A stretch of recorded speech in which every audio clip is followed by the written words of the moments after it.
আরে ভজা, তুই কবে কেরালা থেকে বাড়ি এলি রে? কালকে সন্ধ্যেবেলা এসেছি ভাই 5টার ট্রেনে। হঠাৎ করে পালিয়ে এলি কেন, কি ব্যাপার? ভাগ্য খারাপ রে ভাই, ভাগ্য খারাপ হলে যা হয়। তোর ভাগ্যতে আবার কে মুড়ি ঝাঁটা মারলো বে? কে মারলো কে ঝাঁটাটা? ঝাঁটা কে আর মারবে, আমি নিজে নিজেই মেলাম।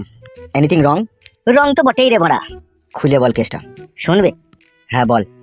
ঘটনা হচ্ছে কি, 3.5 বছর থেকে আমি কেরালায় আছি। প্রত্যেক মাসে 18,000 20,000 টাকা আমি বাবাকে পাঠাই। তাই নাকি? হ্যাঁ। দিয়ে কি হলো কি? যা হয়, বেঈমান বাবা, স্বার্থপর বাবা। কি করলো কি তোর বাবা? আর বলি না, খানকি ছেলে আমার সুখ দুঃখ বুঝে না রে। কি হয়েছে কি রে মারা? আগে 3 বছর ইনকাম পাতি করে বাবাকে দিলাম। এবার তুই বল, বাবার উচিত কি? এবার আমাকে ডাকবে তো যে বাবা যাই রে, এবার দেখে শুনে তুই একটা বিষয় দিয়ে দি। হ্যাঁ সেটাও ঠিক। কিন্তু কি বলছে জানিস? কি বলছে?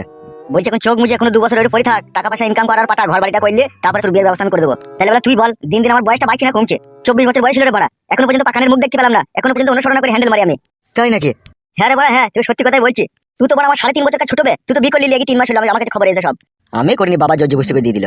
তাহলে বাবা বল, তোর বাবা কত ভালো মানুষ বল। তোর বাবা তোর মনের দুঃখ কষ্টটা বুঝলো, কিন্তু আমার খানকি ছেলে বাবা বলছে এখনো 2 বছর হ্যান্ডেল মারবে, বুকা চোদা, এখন বিয়ে করে কি করবে কি বে, তাই বলছে। তাহলে সেই জন্যই বাড়ি এলি নাকি তো? হ্যাঁ, বাবা মারা যদি বিয়ে না দেয় আমি অন্য কোনো মেয়েকে বিয়ে করে নেবো। যা আছে ভাগ্য তোমার, দেখা যাবে। বাবা আমার কথা অমান্য করতে না রে খেপা, কপালে কষ্ট হয়। বাবা এবার কেমন খানকি ছেলে, আমাকে কষ্ট দিচ্ছে। এবার তুই বল, একটা ছেলে 18 পেরিয়ে গেলে সে সাবালে খাইবে, আর আমার 24 বছর বয়স। তাও বাবা বলবে বুকা চোদা, তোর কোনো সেরকম জ্ঞান বুদ্ধি হয়নি বে, তোর বয়স হবে তখন আমি ঠিক বিয়ে দিয়ে দেবো। তাহলে কি বলবো বল বাবাকে? আর তুই একটা কথা বল আমাকে। হ্যাঁ বল। যাকে বিয়ে করবো তার পাখানে ডান্ডা দেওয়ার লেগে কোনো জ্ঞান বুদ্ধির প্রয়োজন হয় না, কাকে বল? হয়, কিন্তু তোর বাবা যেটা বলেছে একটু বাড়াবাড়ি বলেছে, অতটা লয়। তোরও তো মনে বউ আছে, তুই বউয়ের কাছে সবার সময় কোনো জ্ঞান বুদ্ধি লাগাস?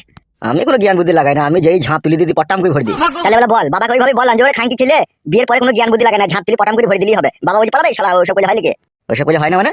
বাবা যেটা বলতে চাইছে, বলছে টাকা পয়সা জোগাড় কর, ঠিক আছে, ভবিষ্যতের কথা চিন্তা ভাবনা কর, তারপরে বিয়ে শাদী করবি। তাই বলা তুই বল, ভবিষ্যতের কথা চিন্তা ভাবনা করতে গেলে পরে আমি বলা হ্যান্ডেল মেরে মেরে শিরা কেটে যাবে ভরা বল। এখন তুই কি করবি সেটা আমাকে বল বাড়াবাল, তোর বাবার কথা বাদ দিলে ওরা। আমি চাই মানে যে কোনো একটা মেয়ের সাথে প্রেম ভালোবাসা করবি, বিয়ে করবো ভরা বল। সাহেবরা বিধবা সদবা আমি দেখবো না। তাই নাকি? বিধবা মেয়েকে প্রেম করে বিয়ে করবি? হ্যাঁ কইলে বাবা, মাথায় খুন চেপে গেছে। বাবাকে হারে হারে বুঝিয়ে দেবো যে তুই না বিয়ে দিতে পারলেও আমি নিজে নিজে বিয়ে করে নিতে পেরেছি, দেখ। তাহলে বিধবা মেয়েকে বিয়ে করবে? না পেলে কি করবো, বিধবাকে করতে হবে এখন। কেন আয় বড় মেয়ে মেলা মেয়ে আছে তবে? সব কাটা বুক হয়ে গেছে, কাল থেকে 3 জনকে শুধলাম, সব বলছে ওসব হবে না আমার দ্বারাই। 3 জনাই বলছে এরকম কথা? হ্যাঁ 3 জনাই বলছে আমার ভালোবাসার মানুষ আছে, আমি তোমাকে ভালোবাসতে পারবো না, অন্য জায়গায় দেখো। উফ, ভারী চিন্তার কথা শোনাচ্ছিস তুই মনে আমাকে। তোর থেকে চিন্তা ভাবনা আমার বেশি হচ্ছে। এখন কি করবি ভাবছিস? এখন যাবো এক বোতল মদ খাবো, মদ ভাত খেয়ে বাস স্ট্যান্ডে যাবো, দিয়ে মেয়ে খুঁজবো। বেশ ঠিক আছে, যা তাইলে।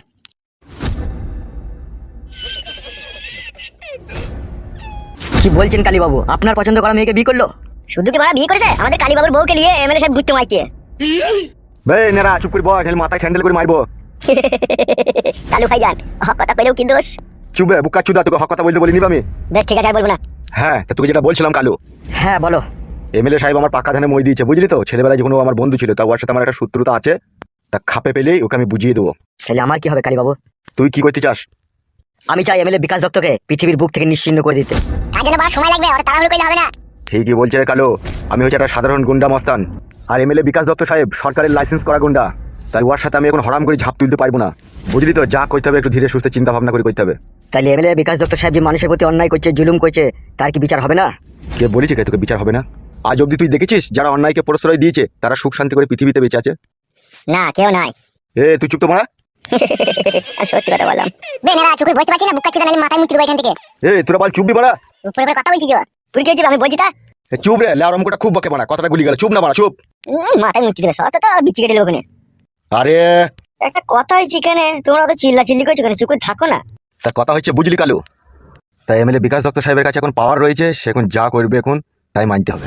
এমএলএ বিকাশ দত্ত সাহেব যে ঘোর অন্যায় করছে, বিধবা মেয়ের সাথে ফুলসজ্জা করছে, আইবুড়ো মেয়ে জনিতে হাত বোলাইছে, বৌদি গুনা দিকে ছায়া বিলাজ খুলিলি ঘরের ভিতরে ড্যান্স করাইছে, তাহলে এগুলো যে ও চরম অন্যায় করছে, এগুলো আমাদেরকে সহ্য করতে হবে?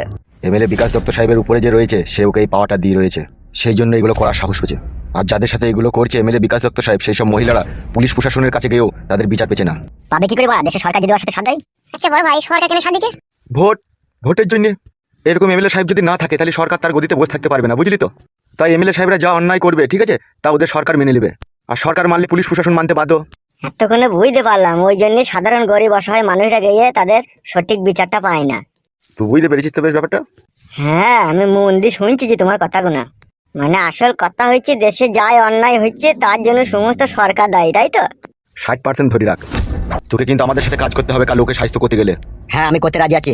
ঠিক আছে, তাহলে শোন, প্রথমে আমার লোকজন দিয়ে ওর আগে ডানা পাগনা কটাকে ছেঁটে দেবো। ডানা পাগনা মানে ওর সঙ্গীর সাথে যেই কটাকে আছে সেই কটাকে আমরা একে একে সব আস্তে আস্তে মার্ডার করে পথের কাটা সাফ করে দেবো। বুঝতে পেরেছি। এমএলএ সাহেবের তো মাগির নিশা আছে, ঠিক আছে, ওকে মাগির নিশায় ফেলে ওই মাগির হাত দিয়ে ওকে গুলি করাবো। এটাই হচ্ছে আমার শেষ প্ল্যান, বুঝলি? বুঝতে পেরেছি কালী ভাই। ঠিক আছে, তুই এখন যা, কালকে আসবি, কালকে আসার পর একটা আমার সাথে তোর কথা আছে, ফাইনাল কথা। কালকে আসতে পারবো না ভাই, আমি 2-3 দিন পরে আসবো। তার কারণ হচ্ছে আমি নতুন বিয়ে করেছি তো, বউ একটু কাঁদাকাটি করছে, তাকে নিয়ে একবার বাপের বাড়ি যেতে হবে তার। ঠিক আছে, ওখান থেকে ঘুরে আয় না, তারপরে ব্যবস্থা হয়ে যাবে, যা। ঠিক আছে ভাই, তাহলে আসি। হ্যাঁ হ্যাঁ হ্যাঁ ঠিক আছে, যা। আই চলে আই, কালী ভাই যে কোন আছে সব ব্যবস্থা করে দেবে। হ্যাঁ চো। বলছি কালী ভাই, এমএলএ সাহেবের সাথে সূত্রতা করাটা কি প্রয়োজন? প্রয়োজন আছে, তুই জানিস না।